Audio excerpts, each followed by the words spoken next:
সুতরাং আকাশের বৃষ্টি যদি বাড়াইতে চান দুই কাজ করতে হবে। কয় কাজ? আরো জোরে, কয় কাজ? এক নাম্বার বেশি বেশি যাকাত দিতে হবে, দুই নাম্বার বেশি বেশি ইস্তেগফার করতে হবে। সুবহানাল্লাহ কোন? আমার কথা না, কোরআনের কথা। আলহামদুলিল্লাহ কোন? তো যেখান থেকে কথা আসছিল যে দুর্ভিক্ষ, তিন নাম্বার গেল। চার নাম্বার আল্লাহ রাসূল সাল্লাল্লাহু আলাইহি ওয়াসাল্লাম বলছেন ওয়া লাম তাহকুম আইম্মাতুহুম বিকিতাবিল্লাহ। পাঁচ নম্বর আল্লাহ রাসূল বলছেন ওয়ালাম ইয়ানকুদু আহাদাল্লাহি ওয়া আহাদা রাসূলি।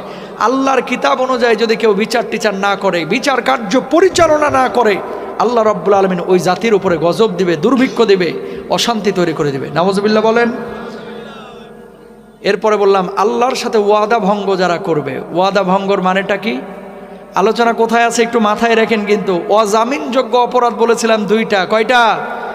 এক নাম্বার বান্দার হক নষ্ট করা, সেখান থেকে এই পয়েন্টগুলো বলে দিচ্ছি।